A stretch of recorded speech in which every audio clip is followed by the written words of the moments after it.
Ladies and gentlemen, good evening. It is my hope and prayer that this video is actually going to find you guys in good health.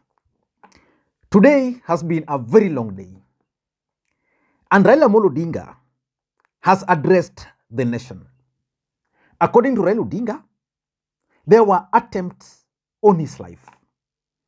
His car was shot 7 times. And as a matter of fact, Raila Odinga's car is bulletproof. The screens, the windscreens and the rest, the glass used there are of highest quality. And that's why Raila Odinga is safe. My friends Felix Gicod and the crew who are in that media team are currently hospitalized.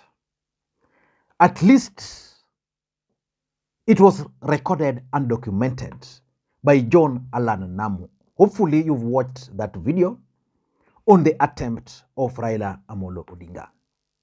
And therefore, personally, if you ask me, Raila Odinga should not betray his supporters. The least thing Raila Odinga should do or accept is a handshake with William Samoei Arap Ruto. If Raila Odinga were to enter into handshake with Ruto, I am 100% sure he's going to disappoint his supporters, because this government is determined to go to any length. I was just reading a comment here by a gentleman who is based here in Kisumu. He's a good friend of mine. He's based here in Kisumu and he knows a lot in Kisumu. He's called Munir Kironda. Kironda is saying that these people who raided Kisumu, those looting are not from Kisumu. Take it from me, how imported criminals. Juakali guys have been demonstrating since day one. Why just wake up today and loot from a supermarket next to you? Akili mtu mwangu, those are criminals wameletwa na mtu kuharibu mali za watu wa Kisumu. You see, the supermarket which was looted is just next to Juakali. And it's also next to the mosque.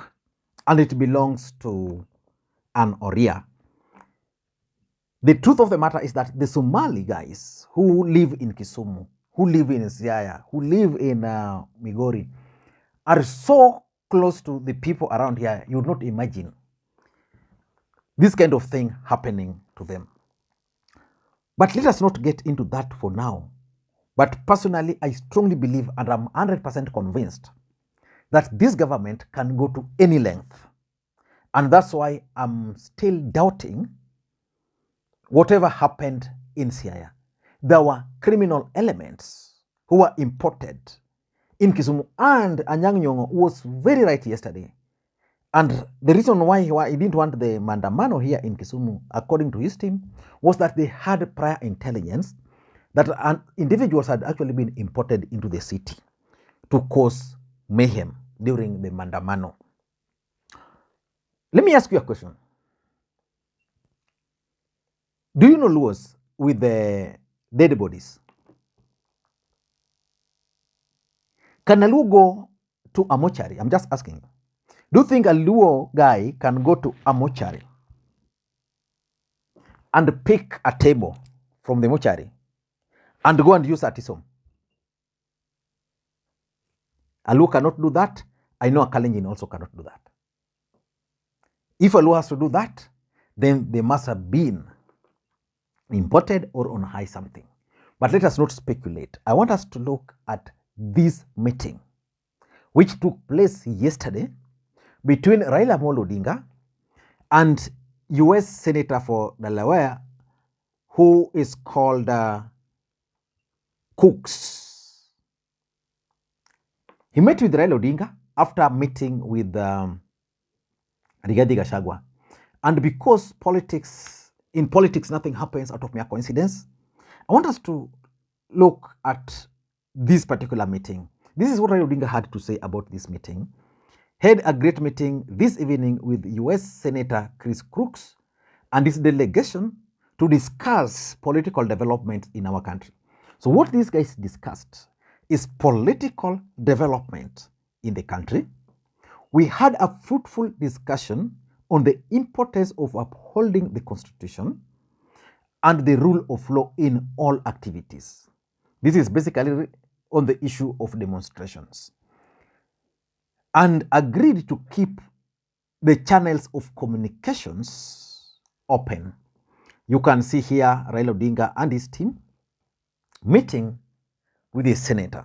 For those who might not know, this is the guy Joe Biden handed over the seat to. You know, Joe Biden was actually a senator before he became the deputy president or the vice president. So this is the guy who took over from him. So which means when you see him, you just see the US President Joe Biden. And remember, William Ruto was also very clear today that he received a phone call from Joe Biden while in Germany. And they discussed several other things. So the big brother is watching. But why do you think this meeting took place? The truth of the matter is that there's a lot of pressure on the shoulder of Raila Odinga to call off the demonstrations.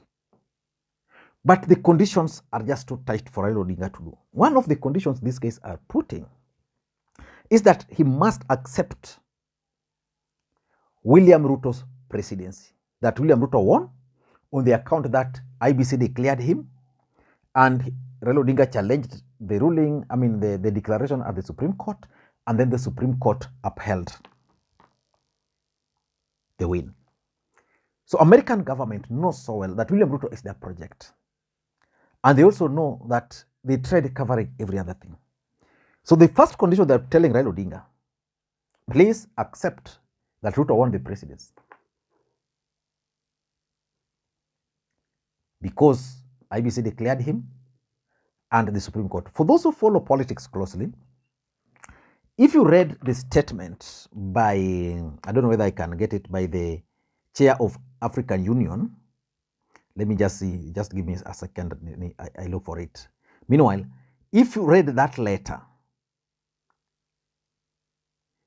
and you listened to Ole Sapit, who was on Citizen TV with some other religious leaders yesterday, then you'll understand. Let me just see if I can get this. Okay. You'll understand one thing, that the condition they're putting, I hope it's this. Yes. No, not that. The condition they're putting is that William Ruto won the presidency. So they want the discussions to actually begin from the point that William Ruto won. I can't get that letter. Where can I get it? Thought I saw it somewhere.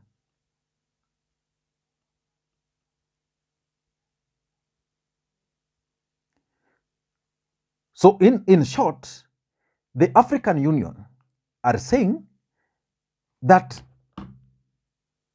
they know there's challenges, but the first thing, the Kenyan election was free and fair. If you read the statement by European Union, they're also acknowledging that Kenyans conducted a peaceful election, because all these things are coming 6 months later. But they're piling pressure on Raila to accept that Ruto won. So that's the first condition, that please accept that the elections were conducted free, fair, and credible. But you see, there's a challenge, because Raila Odinga is putting a demand that the IBC must be, the recruitment of IBC must be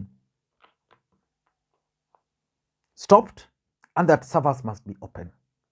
Because Raila Odinga believes that if server were to be open today, if anybody were to open server today, then the results might be different. But what next? So that's the first condition. Number two, they're also saying that, and this I think is what Raila Odinga can go for, that the government is already in place and we need a vibrant opposition. That is what they are saying, that they need a vibrant opposition.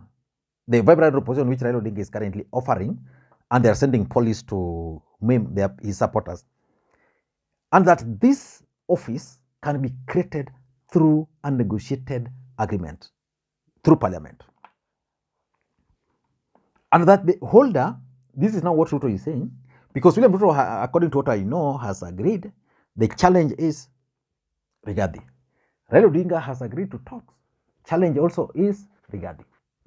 And also there are hardliners on Raila Odinga's side. Personally, if it were about handshake, Raila should not tempt. Raila Odinga gave 3 conditions. Let these guys meet those 3 conditions.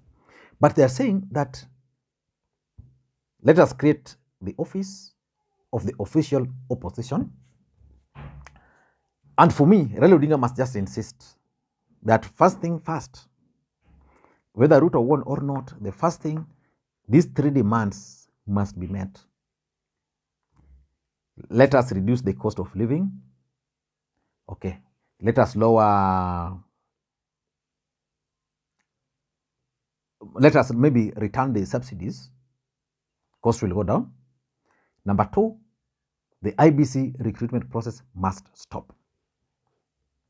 Then number 3, servers. Even if servers will not be opened, but some semblance of opening it. Because for political reasons, I don't think even Ruto will agree to open it. But some of these conditions, the 3 conditions, at least 2 of them must be met. Especially on IBC. And do you know why Raila Odinga is insisting on IBC? Most of you are just looking at things from the face value. Deep inside, there's going to be boundary limitation.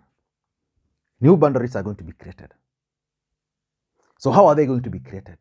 What criteria? Which regions? Which constituencies? So a lot of factors. So if you don't take, or if you are not part of that process as at now, then you'll realize that William Ruto is going to create new counties. He gives Gocha a new county. He gives Suba a new county. He gives Korea a new county. Then we end up with the other counties somewhere, which will serve political interests like Mount Elgon. Places like Mount Kenya with Kiambu, how will they be dealt with? Places like Nairobi or even Kakamega, which has so many people. But the truth is, there's that insistence.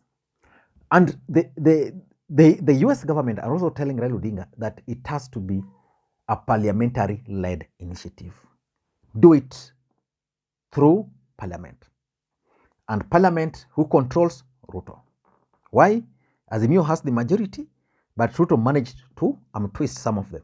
After election, the first thing he did, he won over the independent candidates. Then after that, he went to that party from the northern Kenya, had their MPs support him. Then he started poaching. Jubilee went. So which means as we speak, Ruto has the majority. But the American government are talking of a parliamentary initiative. And that explains why probably William Ruto is going to meet his members of parliament tomorrow. But why do you think America is keen in Kenyan politics? Why do you think they imposed Ruto? Several reasons, but the main one is the BRICS. That is Brazil, Russia, India, China, and South Africa. These countries actually met to promote peace, security, development, and cooperation. And in that group, the biggest worry is a combination of China and Russia.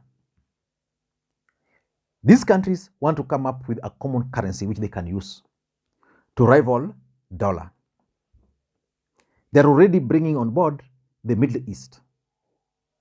Do you think American government can allow Kenya and Raila Odinga to be part of it? Because if you look at it, Raila Odinga is believed to be leaning towards East. That is Russia, China. Anyway, let us meet tomorrow. Bye-bye for now.